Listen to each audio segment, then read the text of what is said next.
News from Severin in this incredibly heavy edition is The Wild Geese from 1978, a film that stars Richard Burton, Roger Moore and Richard Harris. It's a great cast. In fact, it's a really fun tale. It's about a group of aging but elite mercenaries hired by a wealthy businessman to infiltrate an unnamed African nation and rescue a despot political leader who has been kidnapped and is about to be executed.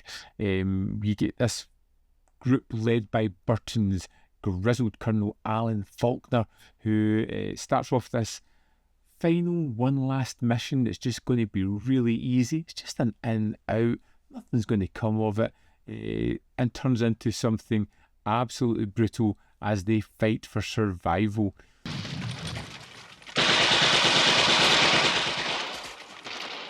Hold it! For us too. Now, it does have these familiar beats, but there's, as you can tell, these kind of familiar beats that put a smile on my face. You have a man drawn back into the game for one last easy mission, big payday, and doing some good for the world. But things are never going to run out that way, you know. He finds himself cajoled into this. You get such wonderful sequences as him collecting his group of men, tying up with these old relationships, bringing someone back in who's out, who just wants to spend time with their child. You finding Roger Moore, who's really playing off Bond a lot here. He has that suave, sophisticated, kind of snarky nature about him. But you feel there's a kind of danger here, a darkness in this character. You feel that he will do what needs to be done to deal with a situation. Please! Her words exactly. Now eat. Now do it! Do it! It's this idea of professional loyalty within the group and political betrayal as well.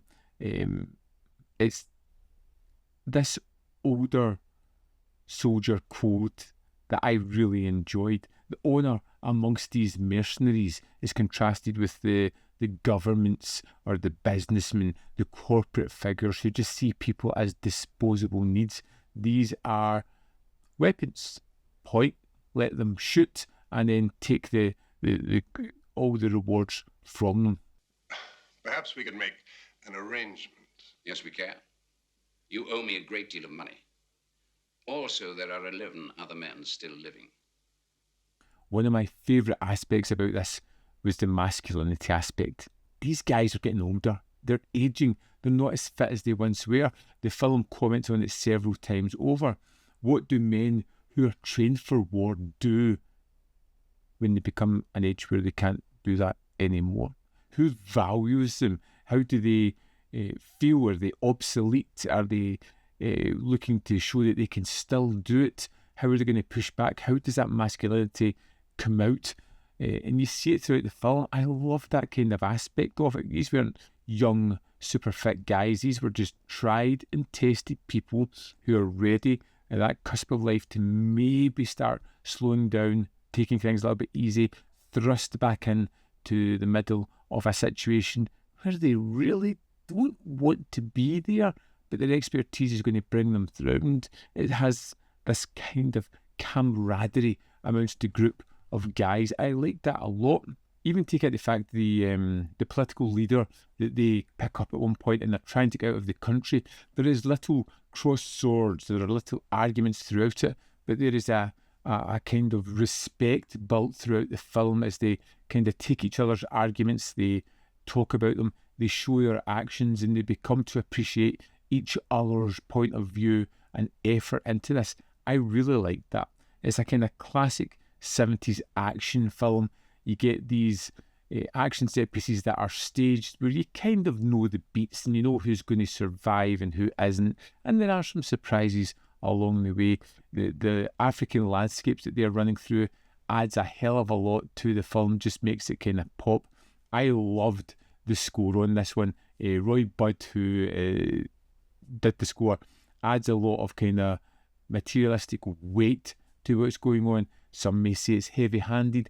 I kind of like that when I'm watching movies like this. I feel it's fitting perfectly with it. We have to forgive you for the past, and you have to forgive us for the present. If we have no future together, white men, we have no future. There are many standout moments in this, from the moment they pick up Roger Moore after he's made a hasty decision early on in the film, from the airdrop military sequence, which was just absolutely great, the mid-film betrayal twist that kind of twists everything, the bridge crossing was terrific, and of course that really built-up finale that just delivers is great.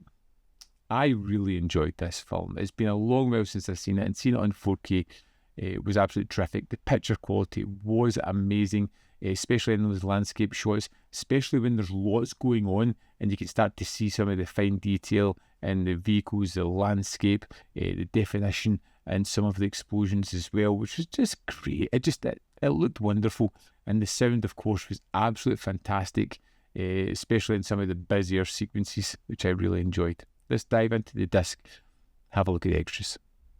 Here we are in the disc for the Wild Geese. Let's go to the bonus.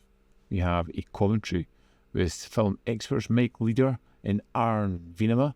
We have a second commentary with assemble editor John Grover. And we have a third archival commentary with producer, star Roger Moore, second unit director and filmmaker. Then we have Jesse Take Point, interview with actor John Canny. Now this is 50 minutes 22 seconds. I really enjoyed this because there's a certain passion that comes from this actor, just talking about getting the role, where he was in his life, and can't believe working on the stars and how easy it was to get the job.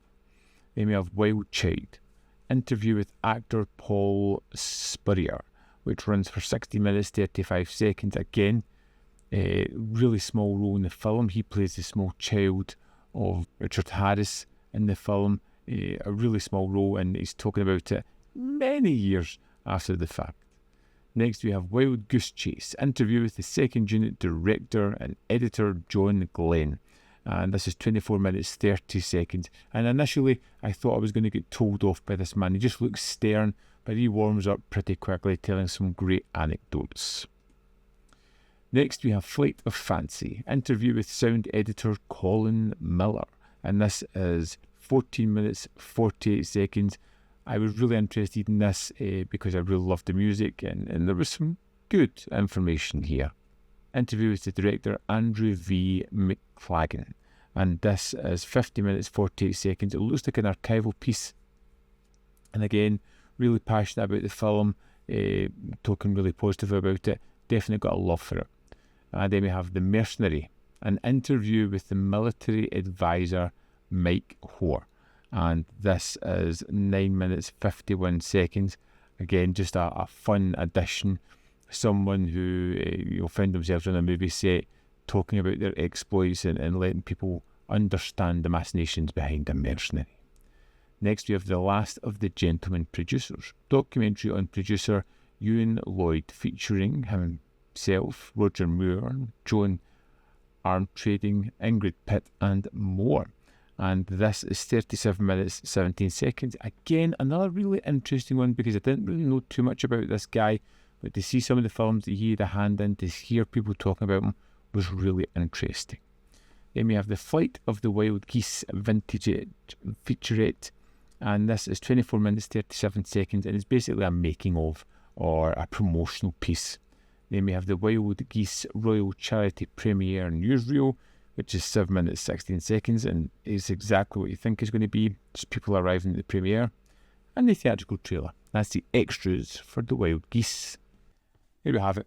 The Wild Geese is too morally jaded to be escapism, and is too stylish to be merely grim. It's a macho adventure movie with a little bit of melancholy underneath. An action film that ends in regret rather than victory. I like this one. I had fun watching it, had fun talking about it and remembering some of those wonderful sequences, and definitely, a lot of fun to be had here. I'd love to know your thoughts on The Wild Geese. Let's not talk about the sequels. We'll focus on the main one at the moment. Let me know in the comment box below whether you loved it, hated it, or fell somewhere in the middle. As always, there's more content up here if you're interested in checking out any more of my stuff. In the description box below are links to Patreon, membership program, manvfilm.com always, in which you can support me. Thanks for watching, and I'll see you next time.